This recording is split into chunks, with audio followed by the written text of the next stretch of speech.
April મહિનાથી શરૂઆત થાય અને મે મહિના સુધી એટલે ગૃહિણી માટે અથાણા બનાવવાની સિઝન અને માર્કેટમાં તમે જુઓ ને તો અથાણા માટેની અનેક પ્રકારની કાચી કેરી આવે. પહેલાના સમયમાં તો આ કામ છે ને દાદી નાની કરી લેતા એટલે બહુ જ સહેલું પડતું, પરંતુ હવેનો સમય બદલાણો છે અને આપણે માર્કેટમાં જ્યારે અથાણા માટેની કેરી પસંદ કરવા જઈએ ને તો અનેક પ્રકારની કેરી જોઈએ ને એટલે એમ થાય કે આમાં કયા અથાણા માટે કઈ કેરી પસંદ કરવી, કેવી કેરી પસંદ કરવી. તો આજના વિડીયોમાં હું તમને અત્યારે માર્કેટમાં મળતી અથાણા માટેની કાચી કેરી, અલગ અલગ પ્રકારની દરેક કાચી કેરી બતાવીશ.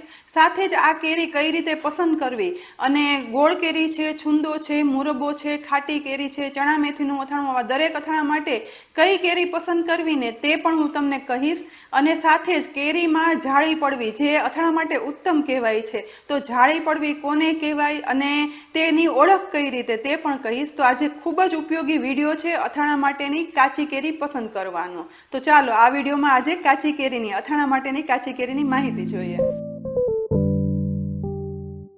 માર્કેટમાં તો અથાણા માટે અનેક પ્રકારની કાચી કેરી આવતી હોય છે, પરંતુ દરેક પ્રકારના અથાણા બનાવવા માટે લગભગ 3 થી 4 પ્રકારની અલગ અલગ કેરીનો જ ઉપયોગ થતો હોય છે, જેમાંથી આખું વર્ષ અથાણા સારા રહે છે. કેરી તમે પસંદ કરવા જાઓ ને ત્યારે કોઈ પણ પ્રકારની કેરી લો તેનું એક મહત્વના અલગ અલગ સ્ટેપ છે તે જોવાનું. સૌથી પહેલા તમે કેરી લો ને તો કેરી છે ને તેની છાલ છે ને એકદમ લીલી હોવી જોઈએ અને એકદમ સરસ, એટલે કે ડાઘા વગરની કેરી પસંદ કરવાની. પહેલું આ વસ્તુ જોવાની. બીજી છે કે આવી રીતે પ્રેસ કરીને જોવાનું, એકદમ કઠણ હોવી જોઈએ, ક્યાંયથી પોચી ના હોવી જોઈએ.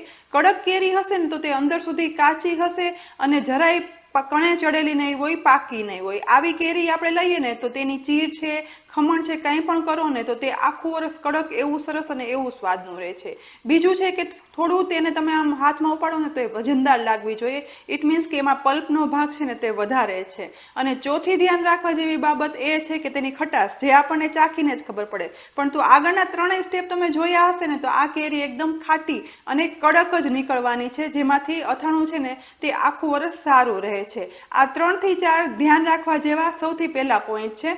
હવે આપણે જાણીએ કે અલગ અલગ પ્રકારની કઈ કઈ અથાણા માટેની કેરી આવે છે અને કઈ કેરીમાંથી કયું અથાણું બને છે. અથાણા માટેની કાચી કેરીમાં આ છે નાની કાચી દેશી કેરી, તેની સાથે છે આ લાડવા ગોળ અથવા તો દેશી કાચી કેરી, આ છે કેસર કેરી અને આ છે સર્વોત્તમ કહેવાતી, અથાણા માટે ઉત્તમ કહેવાતી રાજાપુરી કેરી અને આ છે તોતાપુરી કેરી. હવે આપણે આ કઈ કઈ કેરી કયા અથાણામાં વપરાય છે તેના વિશેની માહિતી આપું. અથાણાની કેરીમાં સૌથી પહેલી કેરી છે સ્મોલ મેંગો, નાની કેરી. આ કેરી છે ને એરિયા પ્રમાણે હોય છે, આને ખાખડી પણ કહેવાય છે. એરિયા પ્રમાણે એટલે કે જે એરિયામાં જે કેરી ફેમસ હોય ને ત્યાં આવી નાની કેરી મળે છે. આ રાજાપુરી પણ હોઈ શકે, કેસર પણ હોઈ શકે, તોતાપુરી કે પછી લાડવા દેશી કેરી પણ હોય છે. માર્ચના 2nd વીકથી એપ્રિલના 2nd વીક સુધી એટલે કે એક જ મહિનો કે પોણો મહિનો આ નાની કેરી આવતી હોય છે. આ કેરીની ગોટલી છે ને તે એકદમ સોફ્ટ હોય છે. આ કેરી પણ કડક હોય છે, માટે અથાણામાં બનાવવું હોય ને તો ઇન્સ્ટન્ટ અથાણું બનાવવું હોય તો આ કેરીનું બને છે. તેની સાથે જ આખા વર્ષનું પાણીચું અથાણું છે, તેની સાથે ભરેલી મેથિયા કેરીનું અથાણું છે કે દાબડા કેરીનું અથાણું કહીએ ને તે આ નાની કેરીમાંથી બને છે. અને મેં કહ્યું એમ કોઈ પણ પ્રકારની આ કાચી કેરી હોઈ શકે, પરંતુ આ ખાટી અને કડક હોવી જરૂરી છે, તો જ આ કેરીનું અથાણું છે ને તે આખું વર્ષ સારું રહે. 12 મહિનાના અથાણા માટે વપરાતી બીજી ફેમસ કેરીમાં આ કેરી છે, તેને ખાટી દેશી કેરી કહેવાય છે. આ કેરી છે ને તે આવી મીડિયમ નાની સાઈઝની હોય છે, મીડિયમ સાઈઝની કહી શકાય, અને આવી ગોળ ગોળ લાડવા જેવી હોય છે, માટે તેને ગોળવા કેરી કે દેશી લાડવા કેરી પણ કહેવામાં આવે છે. આ કેરીની વિશેષતા છે કે તેમાં તીવ્ર ખટાશ હોય છે, કડક ગોટલી હોય છે, માટે આ ખાટા અને ખારા અથાણા માટે, તીખા અથાણા માટે આ કેરી વાપરવામાં આવે છે. જેમ કે આથેલી કેરી છે, કેરી ગુંદાનું અથાણું છે, મરચા કેરીનું અથાણું છે, ઇન્સ્ટન્ટ અથાણું છે ને સાથે 12 મહિનાના આવા ખાટા તીખા અથાણા માટે આ કેરી એટલે કે ખટાશવાળી દેશી કેરી પસંદ કરવામાં આવે છે. એ પછી છે કેસર કેરી. કેસર કેરી આમ તો તે સુગંધી અને કુદરતી મીઠાશ વાળી હોય એટલે આપણે પાકી જ ખાતા હોય છે. અથાણામાં જનરલી તેનો ઉપયોગ નથી થતો, છતાં પણ કાચી કેસર કેરી હોય ને તે સુગંધીદાર હોય છે અને એકદમ મીઠાશ વાળી હોય છે ને, માટે ઇન્સ્ટન્ટ અથાણું બનાવવું હોય ને તો બનાવી શકાય. તેની સાથે જ તમારે કેરીની ચટણી આખા વર્ષ માટે સ્ટોર કરી અને બનાવવી હોય ને તો કેસર કાચી કેરીનો ઉપયોગ કરવાનો. અને તેની સાથે જ આપણે રાજાપુરી કેરીમાંથી છુંદો અને મુરબો બનાવીએ જ છીએ, પરંતુ એ છુંદો કે મુરબો જો કોરો થઈ જતો હોય ને તો રાજાપુરી કેરી એટલે કે 1 કિલો રાજાપુરી કેરી હોય ને તેની સાથે 250 ગ્રામ કાચી કેસર કેરી ઉમેરી દો ને તો તમારો છુંદો કે મુરબો છે ને તે એકદમ રસાદાર રસરસતો સરસ બને છે. તો આ એક ઉપયોગ ખાસ મેં કરેલો જ છે, તો તે રીતે તમે કહી શકો. પરંતુ કોઈ પણ પર્ટિક્યુલર અથાણા માટે કેસર કેરી એ પરફેક્ટ નથી કહેવાતી. હવે પછીની કેરી છે તોતાપુરી કેરી. આ કેરી છે પોપટ જેવી ચાંચવાળા આકારની હોય ને માટે તેનું નામ પડ્યું તોતાપુરી કેરી. આની વિશેષતા એ છે કે તેમાં ખટાશ ખૂબ જ ઓછી અથવા નહીવત હોય છે.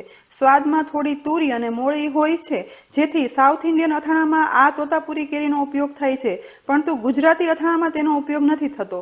પરંતુ તેની સાથે જો તમારે ખટાશની એલર્જી હોય અથવા તો ઓછું ખાટું ખાવું હોય, મુરબો બનાવવો હોય તો આ તોતાપુરી કેરીનો ઉપયોગ કરી શકાય છે. પરંતુ જનરલી ગુજરાતમાં તો મુરબો પણ આ કેરીનો નથી બનાવાતો. આ કેરીનો ઉપયોગ છે ને તે કોમર્શિયલ સ્તરે થતો હોય છે. વજન વધારવામાં અને સસ્તું આપવા માટે આ તોતાપુરી કેરી વપરાય છે. અથાણા માટે આ કેરી પસંદ કરવી હોય ને તો કડક જ પસંદ કરવાની. અથાણા માટે સર્વોત્તમ કહેવાતી આ છે રાજાપુરી કેરી. બધા જાણતા હશે આ રાજાપુરી કેરી. અને આ રાજાપુરી કેરી તમે માર્કેટમાં લેવા જાઓ ને તો 500 અને કિલોની અવળી જ મોટી મળતી હોય છે, તેનાથી નીચેની કદાચ હોતી પણ નથી. અને આ કેરી છે ને તે અથાણા માટે સર્વોત્તમ કહેવાય છે. આની વિશેષતા એ છે કે તે કદમાં મોટી હોય છે, તેમાં ગોટલીનો ભાગ છે ને તે સાવ નાનો હોય છે, માવો વધારે હોય છે, તેની છાલ છે ને તે જાડી હોય અને લાંબા સમય સુધી આ કેરીનું તમે અથાણું બનાવો ને તો તે નરમ પડતું નથી. રાજાપુરી કેરી છે ને એ દરેક અથાણા માટે ઉત્તમ કહેવામાં આવે છે. ગળ્યા અથાણામાં ગોળ કેરીનું અથાણું બનાવો, કટકી કેરી બનાવો, છુંદો બનાવો કે મુરબો બનાવો. આ કેરીમાં પાણીનો ભાગ ઓછો હોવાથી છુંદો કટકી ચીકણા નથી થતા, લાંબો સમય સચવાય છે. ગોળ કેરીમાંથી પાણી છૂટું નથી પડતું, એટલે કે ગોળનું પાણી અલગ નથી થતું અને એકદમ લચકા જેવી ગોળ કેરી બની અને તૈયાર થાય છે. ખાટું અથાણું એટલે કે મેથિયા અથાણા બનાવવા છે, રાયતા અથાણા બનાવવા છે, તેમાં તમે ચીર કરીને નાખો, ટુકડા કરીને નાખો કે ખમણ કરીને નાખો, તેમાં મસાલો ભરો ને એ પછી પણ તેની ચીર છે, ટુકડો છે, તે એવો જ કડક અને ક્રન્ચી રહે છે. માટે દરેક અથાણા માટે ઉત્તમમાં ઉત્તમ કેરી કહેવાય છે રાજાપુરી કેરી. અત્યારે મેં તમને માર્કેટમાં અથાણા માટે મળતી અલગ અલગ પ્રકારની કાચી કેરી અને કયા અથાણા માટે કઈ કેરી પસંદ કરવી એ તો બતાવી. પરંતુ ઘરમાં વડીલ સ્ત્રીઓ હોય અથવા તો તમે શાકવાળા પાસે જ્યારે અથાણાની કેરી લેવા જાઓ ને તો એક કોમન શબ્દ સાંભળતા હોય છે કે કેરીમાં જાળી પડી જાય ને પછી તમે અથાણા બનાવજો. તો જાળી પડવી એ એક સ્થિતિ અને એક પ્રક્રિયા છે. અને ખાટી કેરી અને મેથિયા કેરી બનાવવી હોય ને તો તેના માટે જાળી પડેલી કેરી જ પસંદ કરવામાં આવે છે. તો જાળી પડવી શું છે ને એ હવે આપણે જાણીએ અને તે કઈ રીતે ઓળખવી કે આ કેરી છે એ જાળી પડેલી છે તે પણ જોઈએ. જ્યારે કાચી કેરી છે ને તે ઝાડ ઉપર પૂરેપૂરી પરિપક્વ એટલે કે મેચ્યોર થઈ જાય ત્યારે તેની અંદર રહેલી ગોટલી છે ને તે એકદમ કઠણ પથ્થર જેવી થઈ જાય છે. આ કઠણ ગોટલીની આસપાસ એક રેસાવાળું પડ બને જેને રસોઈની ભાષામાં જાળી પડી એમ કહેવાય છે. 12 મહિનાના અથાણા માટે જાળી પડેલી કેરી પસંદ કરવી શા માટે જરૂરી છે? તો જે કેરીમાં જાળી પડી ગઈ હોય ને તેની ચીરીઓ છે ને તે લાંબો સમય સુધી તેલ અને મસાલામાં રહે ને તો પણ પોચી પડતી નથી, તેવી જ ક્રન્ચી અને કડક રહે છે. જાળી પડવી ને એ સંકેત છે કે કેરી અથાણા માટે તૈયાર છે. જો જાળી વગરની આપણે કાચી કે નાની પોચી ગોટલીવાળી કેરી લઈ અને તેનું અથાણું બનાવીને તો તે થોડા સમયમાં નરમ પડી અને લોચા જેવું થઈ જાય છે. માટે જ જાળી પડ્યા પછી કેરીની કુદરતી ખટાશ એકદમ સરસ વ્યવસ્થિત જ રહેતી હોય છે. અને આ જાળી પડેલી કેરી લઈએ ને તો અથાણું છે ને તે ક્યારેય બગડતું નથી. તમે કહેશો કે 12 મહિના સારા રહે તેવા અથાણા બનાવવા માટે જાળી પડેલી જ કાચી કેરી પસંદ કરવી જોઈએ, એ તો અમને ખબર પડી ગઈ. પરંતુ આ કેરી આપણે લેવા જાય ત્યારે ખ્યાલ કેમ આવે કે આ કેરી જાળીવાળી છે કે આ જાળી વગરની છે? તો તેના માટેની બે એકદમ સહેલી રીત કહું. એક તો અથાણા બનાવવા માટેનો ખાસ કરીને 12 મહિના સાચવવા હોય તેવા અથાણા બનાવવા માટેનો બેસ્ટ સમય છે એપ્રિલ મહિનાના 2nd વીક પછીથી લઈ મે મહિનો આખો અને જૂનનો 1st વીક. એટલે કે જ્યારે ગરમી એકદમ સરસ પડતી હોય, તાપ એકદમ સરસ પડતો હોય અને ત્યારે આ સમય દરમિયાન તમે કાચી કેરી માર્કેટમાં લેવા જાઓ અને આંખ બંધ કરીને લો ને તો તે જાળી પડેલી જ કાચી કેરી માર્કેટમાં મળવાની છે. એટલે છેતરાવાનો કોઈ ડર જ નથી. અને છતાં પણ તમે કેરી લઈ આવ્યા અને તમારે જો ઘરે જ જોવી હોય કે તે જાળી પડેલી છે કે જાળી નથી પડેલી તે ચેક કરવી હોય તો તમે રાજાપુરી કેરી લો કે પછી દેશી કેરી લો. તમે તમે એને ચપ્પુ વડે કટ કરો અને આ કેરી છે ચપ્પુ વડે કટ થઈ જાય તો ગોટલી અંદર સોફ્ટ હશે, તો આ કેરી છે ને એ જાળી પડેલી નથી. માટે આ કેરીમાંથી તમે ઇન્સ્ટન્ટ અથાણું અથવા તો કચુંબર બનાવવામાં જ આવી કેરી વાપરી શકો. આવી કેરી છે એ તમારે 12 મહિનાના અથાણા માટે નહીં વાપરવાની. પરંતુ જો તમે કેરી ચપ્પુ વડે કાપો તો ચપ્પુ વડે કપાઈ નહીં, ગોટલી કઠણ છે તો તેને કાપવા માટે ઘરમાં સૂડીનો યુઝ કરવો પડે.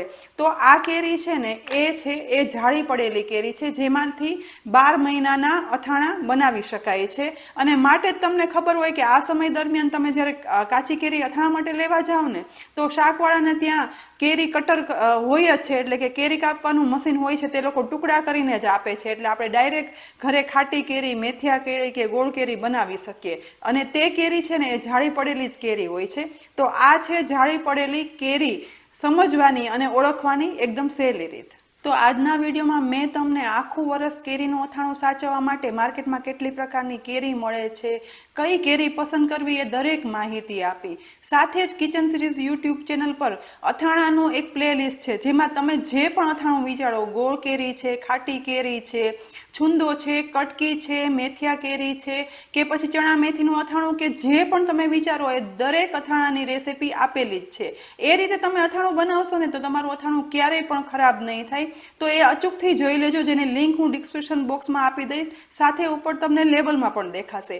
એ સિવાય તમારી પાસે સમય ન હોય અને તમારે અથાણા બનાવવા માટે નાની નાની ટિપ્સ જોવી હોય તો તેના દરેક શોર્ટ વિડીયો આવી રહ્યા છે, તો એ પણ ચોક્કસથી જોજો. અને આવા અનેક ઇન્ફોર્મેટિવ વિડીયો જોવા માટે, રેગ્યુલર રેસીપીના વિડીયો જોવા માટે કિચન સિરીઝ યુટ્યુબ ચેનલને સબસ્ક્રાઇબ કરી લેજો.